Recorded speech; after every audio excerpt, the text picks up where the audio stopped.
Am ajuns cu remorca acasă. Asta e motocultorul și aici e fânul.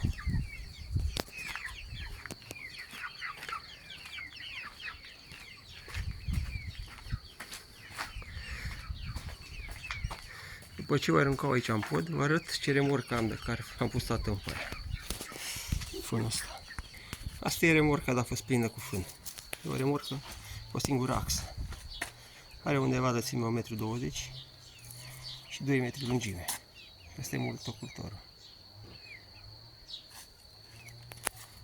Deci cu remorca asta am pus fân după 1800 de metri pătrați.